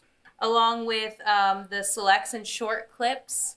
So that would be things for us to use on our own social medias. And then Do you have a number on selects and short clips? let's see here. So on the ceiling one, what I sent back to them was like three to 5 1-minute videos, and that's in the ceiling one, and then the less expensive they would provide a 1 to 2 minute video only, and then 25 to 50 photos, Right. and 5 to 10 selects. Whereas the ceiling would be 3 to 5 1-minute videos, 10 to 20 selects, and 50 and above photos. And then floor 50 and above, it says, or 50. So at 50 to closer 100 the- still shots yeah. at the $29,000 level. because it still says up to Up to 50 on the 50, yeah. paperwork. We'll have him change that for Yeah, sure. What he sent us in the email says 50 to 100 on the upper level. All right, and then what's in the floor again? The floor would be 1 2-minute family tradition video, 5 to 10 selects, and 25 to 50 photos. And our thought process on it is if we go for the ceiling option, that would give us a lot more assets to utilize for years to come. So we've been using their current assets since 2017. We could get 3 years or so out of 3 to 5 years, I'd say, out of the ceiling budget, whereas the floor budget will probably only give us a year's worth of assets without needing some sort of refresh or running the risk of redundancy. How many years on the ceiling? I would say 3 to 5. So another advantage of the ceiling one, and this helps Alyssa, is they would provide horizontal and vertical video elements for social media posts, instead of just the video. So if you looked at some of the things that Alyssa's done, So it'd be only horizontal for floor, and it'd be it horizontal. didn't even mention that portion in the Okay. in the cheap version. I'm just going to call it what it is. Okay. Just not beat around the bush. That's yeah. Would anybody you want to have any discussion or make a motion? Board? Really, all this money can be spent for next year's scallop season. That's correct. We're not Correct. promoting this year's at all. No. Correct. They did say if we go with the ceiling budget, they can get us kind of a highlight reel to use for an end of season push if we'd like, because they'd be coming in that end of August, beginning of September weekend. And so they could do like a week's turnaround time and do a final push to use for like the last 2 weeks of scallop season if we wanted. But for the majority of it, yes, it would be the 2024 season. Oh, there's still going to be scallops then? Yeah, I don't have the absolutely. answers to that one. I am not a biologist. But I go Sure. every September And they're at bigger. the end, and they're Yes. bigger and they're still there. Okay. And the other video, if we do the ceiling budget, so of course we'll do the family traditions. That's our number one. They could also do a more education focused 1 minute video as, how to be the best steward of the environment while you're scalloping. Don't throw your shells back in the water, things of that nature. And then the third video, for the minimum number that they would provide would be that beauty shots highlight reel that would have that quick turnaround time. Okay. Board? Make a motion to go with the ceiling program. Second. Okay. Motion by Mike Shoemaker, second by Jackie Hefner. And just for the record, the floor budget for $19,937 was 1 2-minute video, 5 to 10 selects and short clips, 25 to 50 photos, and that would last approximately 1 year. We are voting for the ceiling budget. The motion on the floor is for the ceiling budget of $26,714, 3 to 5 1-minute videos, 10 to 20 selects and short clips, 50 to 100 stills, and that should last us 3 to 5 years. Did I get all that correct? Yes, ma'am. All right. Any further board discussion? All those in favor? Aye. Opposed? Motion carries unanimously. Great. Thank you. So quickly go through the rest of things. Money, still winning. It slipped my mind. I know we have had one red line, and I meant to go back and look at the 2.4 collection year and the 3.1 to see how many months in a row it was. Did we have any other drops? But like to date, there's only the one that's on your spreadsheet that I remember that's not been a success. So, to keep in mind, 3.1 was our record last year, and we're 6.6% ahead of that currently.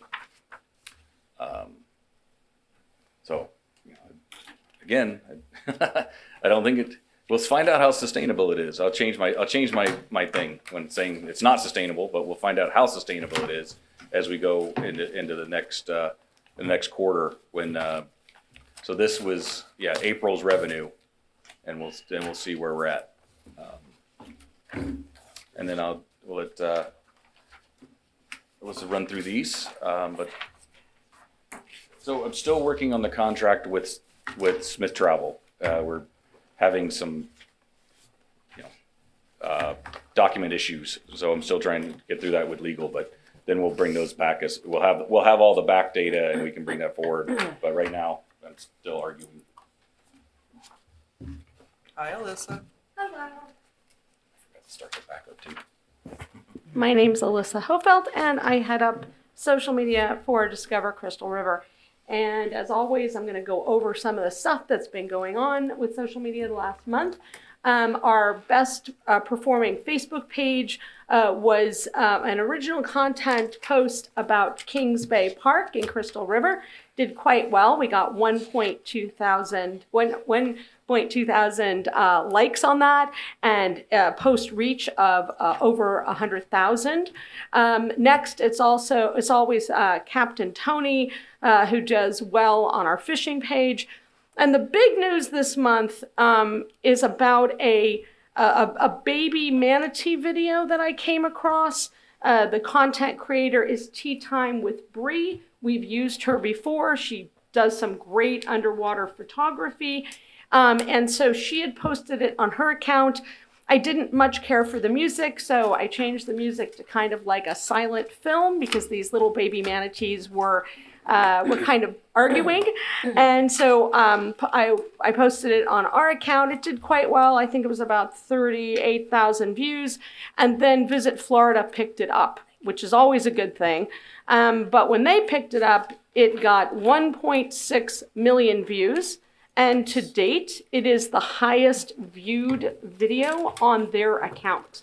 So that is quite good for us because it brings other eyeballs, not just people that are interested in Citrus County or Discover Crystal River, but people from all over the state that are looking for possible destinations. So that's a really big thing for us. So I'm very happy. And I, to be honest with you, when I found that out, my jaw dropped because I was just like looking, I saw that they picked it up. I was like, oh, great. I was really happy. And then when I saw I think when I found it, it was 1.3 million.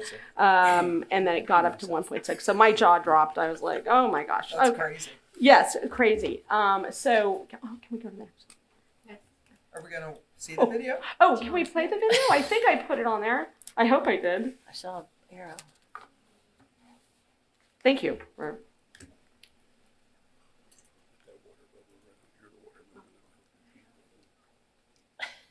Oh, is the sound not available?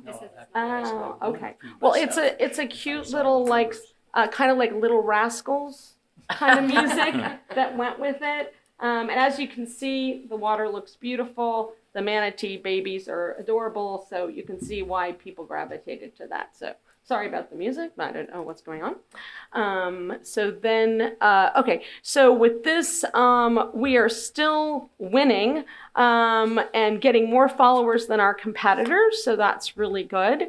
Let's see, we got over 180,000 post impressions for Instagram.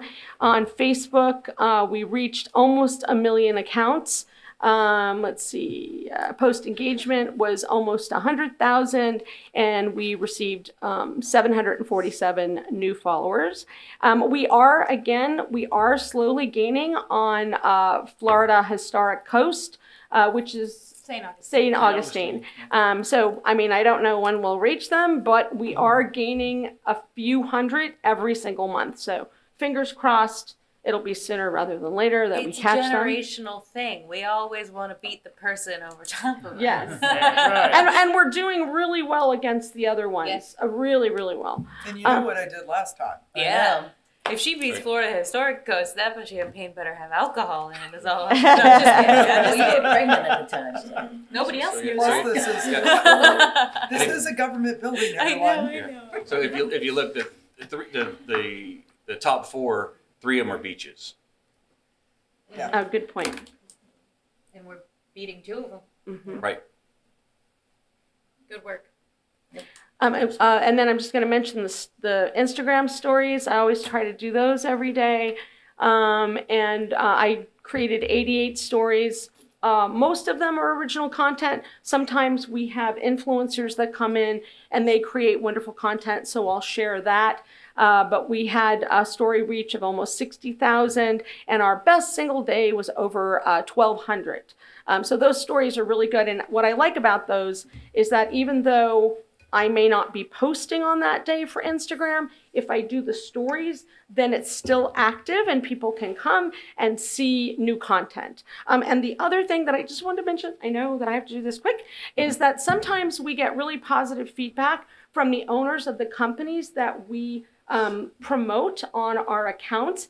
And yesterday we had one of those happen. It's from Jim Bow Cat Anderson, who owns the Old Mill House Gallery and Printing Museum and Cafe in Homosassa. He actually called me last Friday and thanked me and said that he was getting so much positive feedback from the post I did, and that he was getting a ton of new customers. And he personally came in yesterday with a little note, and he says, "Thanks for all the kind words on Facebook," and it's right here. And then he also gave, and Christina can vouch for me, he also, and also Kelly was there too, he came in and gave us a print, because he's a print shop. So he printed, actually, it's the state of Florida, and anyone can ask me afterwards if you want to see this. It's the state of Florida made out of typefaces. So he created a print of that, and the headline is "Where you can find many different types of faces." And he explained to me, which I understood as soon as I saw it, that it's a double thing, where it means that the typefaces from before computers, and also different types of faces, a variety of people living in Citrus County and living in Florida. And I wanted to mention that because of all the talk earlier. So this is a person that we deal with, that we've promoted, and this was unsolicited that he brought that to us. So, and we're hopefully going to find a place for that in our visitor center. So hopefully you guys can come by and take a look at that. And that is it. I hope I didn't take too long. And thank you. And the Cuban sandwich was fantastic. Always, always is. Yeah, that was. Always is. That was. Yeah, I love a Cuban sandwich, and that was a good one. In baseball. Right. Yeah. Sometimes in that Sucker order. for baseball. The baseball game I went to this past weekend was actually a good one. I don't like baseball. Yeah. That's saying something. All right. So as you can see, June was a busy month. Very, very busy. But that's always a good thing. You can see we had 2 in from Brazil, which is another attribute to that that Latin American market that we always want to be honing in on this coming year. And so I don't have a ton. We had a shoulder season before this, and then June kind of kicks us into that summer season, and then it ramps up even more for scalloping. So you got, for our next meeting, you'll definitely see the fruits of all this labor. It's been a very busy couple of weeks, but we've had some really great people in. 3M3 actually came in last year and did a trip to Crystal River. They loved their trip so much that they wanted to come back and do Homosassa this time, and they had a fantastic time. Tiny Beans, that website gets 2 million unique visitors a month, so that was a great catch for us as well, and that was thanks to Brittany over at Hayworth. So our reports here, you can see 114,000 impressions from some of the people that were in for April.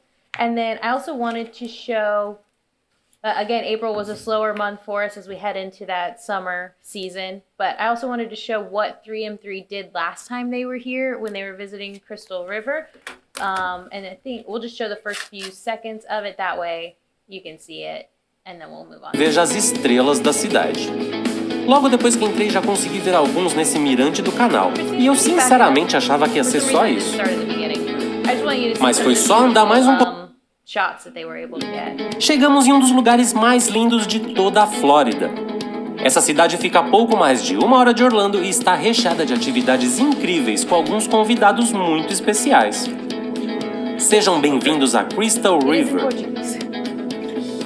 Pegamos a estrada e chegamos rapidinho em Crystal River, a Casa dos Manatis, ou Peixes Bois em português.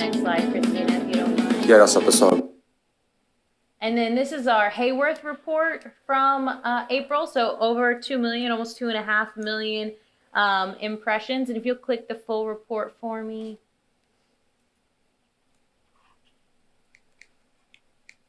And scroll down just a smidge.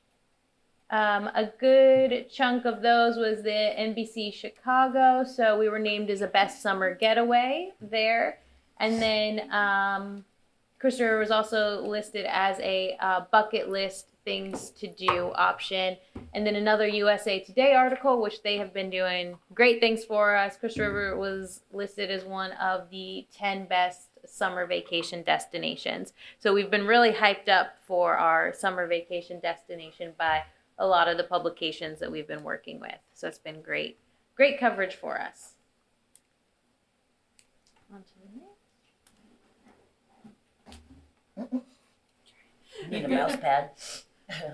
And then if you'll switch to the web page, Christina, real fast. I won't play the video, but Mike and Mermaid Lauren went on Great Day Tampa Bay Live and discussed some of the mermaid opportunities that we have here in the county.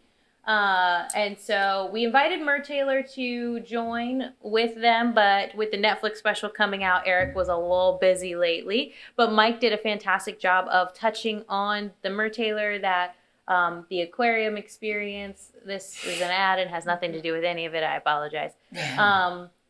As well as the monofin swim lessons that dive shops like Crystal River Water Sports offer for mermaid enthusiasts in the area.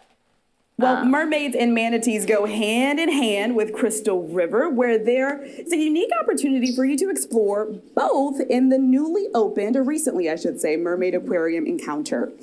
That's right. Here to tell us all about it are Mike Engels, the owner of Crystal River Water Sports, and mermaid instructor Lauren Brady. She has her sea legs today with her on the table there. So but welcome if you to went back both. out So great to to the have next you here. webpage, we'll send you guys a link so you can So I watch the think full when we thing. think of It's Crystal I think River, over we 5 think- minutes long, so we don't. I know we're crunched for time, but Mike did a fantastic job. He also discussed some of the other things to do in our area, such as bass fishing and cycling. So all that was mentioned. And then this is a little nod to Commissioner Davis here. You had the phrase "more than manatees" at a few meetings back, and I loved that. So what I did was created a web page there, and it's linked from the homepage of our website, where it kind of discusses, after you've come and swum with the manatees, here are some of the other fantastic things we'd like you to check out in our area.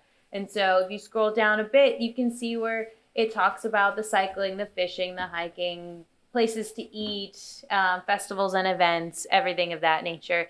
And if Christina, if you'll go back to the homepage, I'll show them where to find it if they ever want to look more in depth for themselves. Scroll please just a bit. A little bit more. You see right there on the far right, it says "more than manatees" with the Withlacoochee State Forest, or State Trail, my apologies, caboose there. So that is something that we've added to the homepage to just kind of drive that longer stay and additional activities. And if you'll scroll down just a little bit more for me as well to the blog section. Alyssa wrote a blog for us that we put up on the website here about the closure of Three Sisters Springs, but some of the other springs or activities related to springs that they can check out while they're here, including the Manatee Swim Tours, but areas of the Chaz and the Homestead Springs Wildlife Park, things of that nature. So letting people know about the closure and the different things that they can do while those springs are closed. I also updated all of those blogs there, so they have some of the other, like the RV there yet, that lists some of the great East Side activities as well while they're here. And I believe that should be it for me. Any additional questions? Nope. All right. Short, sweet, to the point. Great. Thank you, Jody. Okay, as usual, I'll be quick. I always get left at the end and I have to rush. Followed up on appointments from IPW. We had 41 trade and 18 media appointments during a 3-day period. We were in San Antonio, Texas. Visit Flora sales mission. I did follow-ups on the meetings that we had and the trainings that we had there. Do we have the other slides? Okay, so international visitation is back, baby. You can look that this is all international travel, and it's comparing the years from 18 all the way through till May of this year, excuse me. So please note May, we had an exceptional comeback. A lot of that had to do with the fact that the administration has dropped all COVID restrictions to enter the country. So visitor confidence is coming back. We may not see it come back 100% right away because it is not, the United States is not considered a value right now because rates have gone so high, room rates, attraction rates, everything. But in the significant increase in what we've seen so far since spike. Beginning. Yeah. So I wanted to show you that. Well, that's way above 19. Yeah. Is there another one? Yeah, I thought there was another one. Okay. And then just to follow up on what the budget items that we were showing, you can see here Canada since beginning of end of December, so the first of the year through May, which is the only numbers I could get. Canada is a majority of our visitation outside of the U.S., then Mexico, Colombia, and Brazil. And Mexico and Brazil are the two that I want to really focus on that you saw in the budget. Those two, they have the higher populations and the more money to spend. Colombia, although they have a lot of visitation, tends not to have the actual numbers and the budgets behind them. So I just wanted to show that. And I think that's it. Awesome. Questions? Good. All right. Bye. So during my presentation to the board, I came up with about scallops. So I'm working to have like all the science folks from Duke and to be at the September meeting. Or this meeting or No, TDC? the TDC, and then we'll relay that information to them. We'll, BOCC. we'll send them the YouTube link if they want to watch all the information. I think that's how we did it previously. The last time there was. Our board likes to ask questions directly though of the scientists, so I'm not sure about that. Okay, I'm.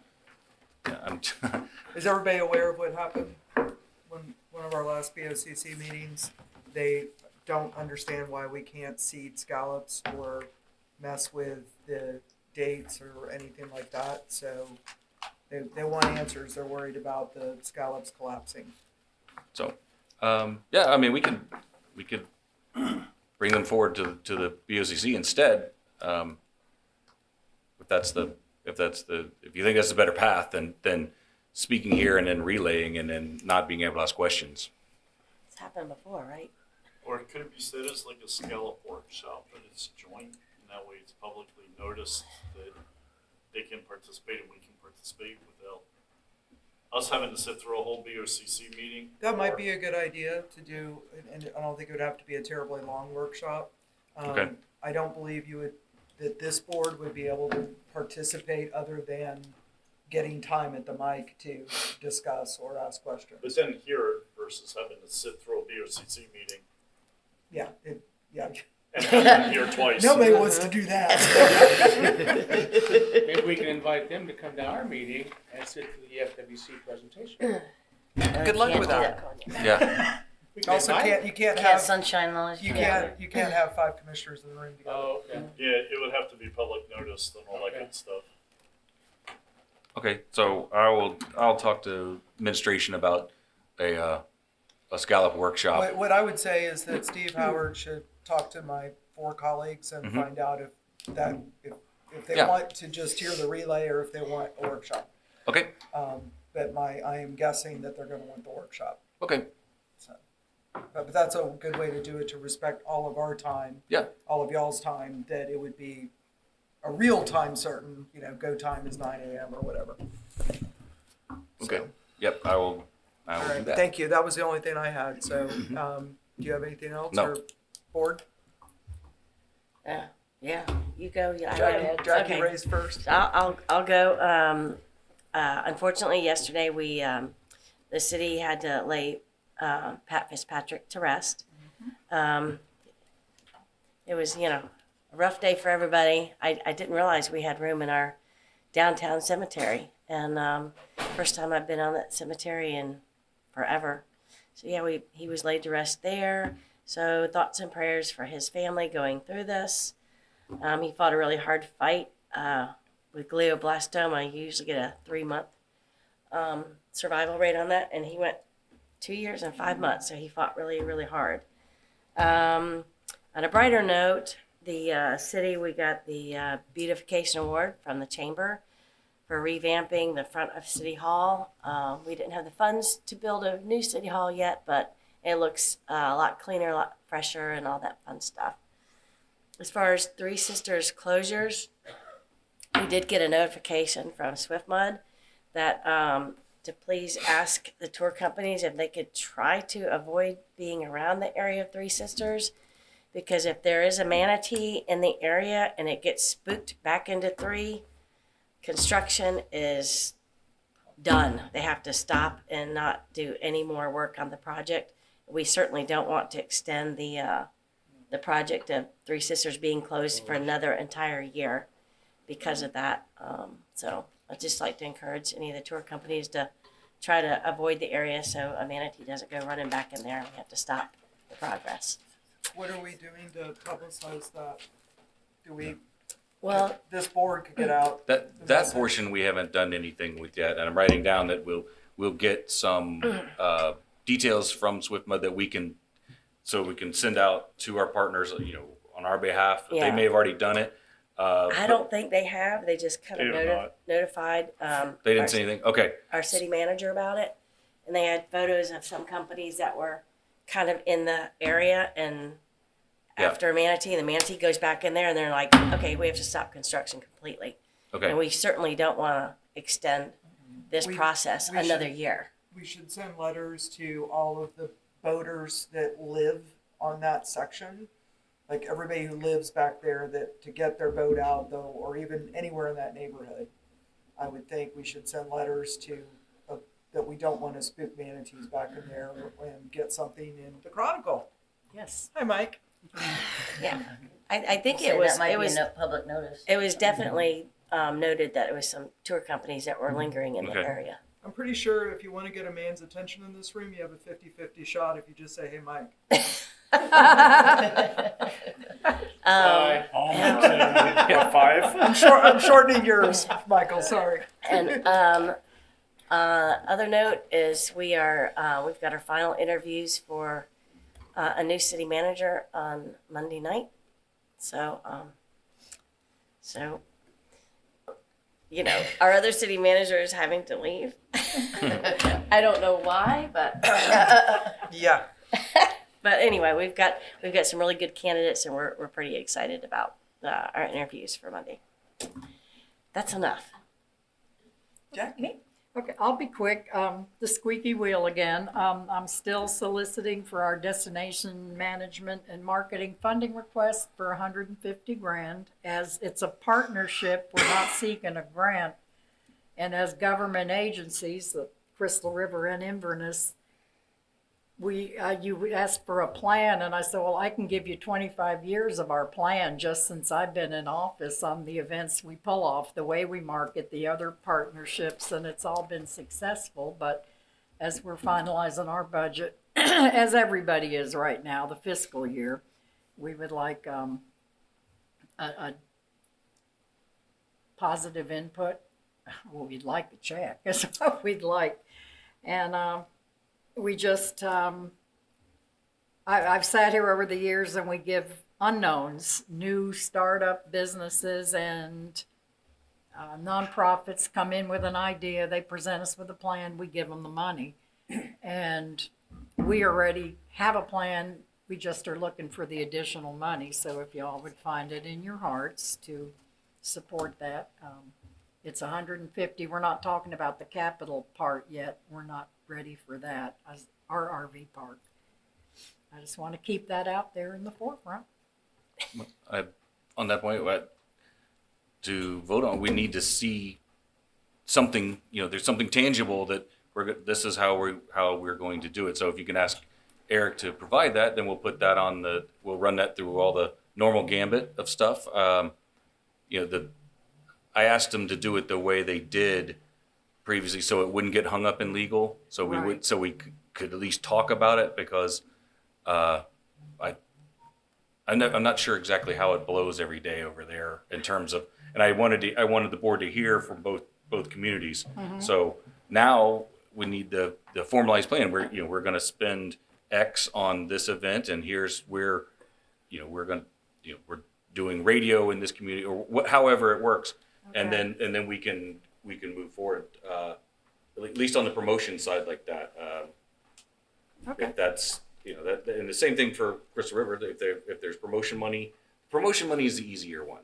Right. That's a bigger doorway in terms of legal than some of the other items that were on the list for Crystal River. I think, didn't you say most of the items that were on the list for Crystal River would pass?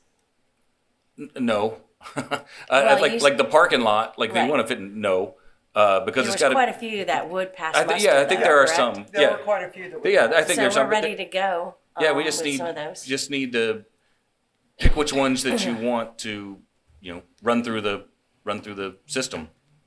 That does kind of, whether it's capital or promotion, either one, there needs, something that legal can look at and say, okay, this is okay for the board to hear, or no, here are the holes and we need to fix them.